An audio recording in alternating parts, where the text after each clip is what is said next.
Рада приветствовать на своем канале подписчиков и новых зрителей. Я Светлана, и вы попали в мой сад.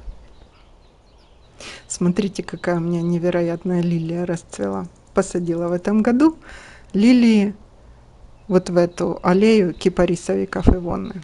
Но с учетом того, что собаки поломали кое-где, подразумевался рядок таких красивых всяких лилий. Сегодня у нас будет не про гортензии видео, а про розы. Не могла о ней не рассказать. Посажена у меня на клумбе цветочной вдоль будущей зимней веранды. Вот она, наша необычная красота. Роза Мишель Друкер. Названа в честь журналиста и телеведущего Мишеля Друкера. Чайно-гибридная. Нереально волшебная от Бернардо Паноцци. Селекция 2006 года, Франция. В моем саду эта роза первый год. Осенняя посадка 2022 года. Я вообще люблю розы осенью сажать в конце сентября. До морозов. Они укореняются и весной раньше зацветают. Это роза хамелеон. Я пришла к выводу, что такие розы мне очень нравятся. Описать ее сложно и точно практически невозможно, если посмотрите везде описания разные. Это роза хамелеон. Окрас ее меняется по мере раскрытия и старения цветка. У Мишель Друкер это сочетание цветов беж, абрикос с розовым, фуксиевый, плюс молочный шоколад. Немного медового, с фиолетовым иногда даже. Характеристики можно остановить и посмотреть, какие. На солнце цвет розы соответствует заявленным характеристикам, а в тени краски бледнее, можно даже белый встретить. Более сочные переливы фиолетово-фуксиево проявляются при прохладной погоде. Ее цвет тогда уходит в холодную гамму, холодную, а в жару оттенки преобладают теплее. Иногда даже малиновые, видите, по краям лепестков малиновые оттенки. Изменчивая роза, которая любит перевоплощение. Если вы не видите шоколада и беж, это просто солнечный сильный день и жарко у нас. В прохладную погоду она действительно с кофейным оттенком.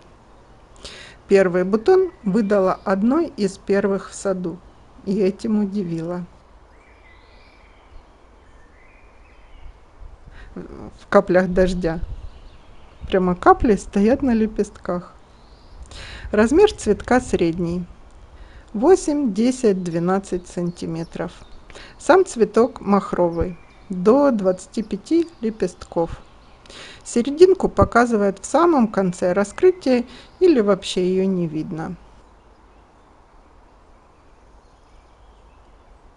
Вот там внизу розочка, и видно, что в белый уходят по мере старения. Стебли крепкие и всегда смотрит на хозяйку и гостей роза, как бы хвастаясь своим необычным окрасом. Куст очень аккуратный, не разваливается. Честно говоря, роза впечатляющая. Мимо нее пройти, не остановиться невозможно. И цветет постоянно. Я хотела дождаться августа, когда кустик немного больше разрастется, и показать вам. Но она удивляет и удивляет постоянным цветением. Эта оригинальница не хочет ждать, когда ее покажут в августе. И решила, нет, хочу сейчас. Показываю. Смотрите, какие переливы на каждом лепесточке. По аромату я бы сказала слабый фруктовый у нее, хотя когда заказывала и читала, везде пишут, что средней насыщенности, иногда пишут сильный, я не почувствовала. Но мне аромат и не важен у розы, я вам уже рассказывала. Цветет соцветиями и одиночными цветами. На дождик, вы видели, уже никакого внимания не обращает. и очаровательна в каплях дождя. Красивая темно-темно-зеленая глянцевая листва у нее. Я вообще люблю розы с красивой листвой, с глянцевой. Аж отливает. Видите, на солнышке листва отливает. Сорт морозостойкий. У меня этой зимой она была укрыта только хвойным опадом. Длина побегов была 10-15 сантиметров, и я решила ее не укрывать. Медовые оттенки даже присутствуют на бутонах. Лилии, которые рядом, хочу убирать. Мне кажется, они закрывают ее, она не раскрывается в полной мере. Осенью пересажу. Уникальная роза Мишель Друкер. Если любите розы, которые могут удивить переменами цвета, каждый день другая, то эта роза для вас. Самой розой очень довольна. Меня порадовала Thierry Marx и вот Мишель Друкер. Это я открытие такое для себя сделала.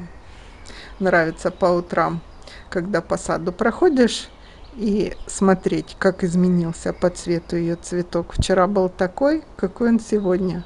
Когда он больше раскрывается, он меняет цвет. И зависит еще, как я сказала, от температуры воздуха. У нее 6-я зона зимостойкости, поэтому этой осенью я ее, конечно, буду укрывать. Нуждается в укрытии агроволокном. Бокал относительно высокий, чайно-гибридная, как я сказала, роза.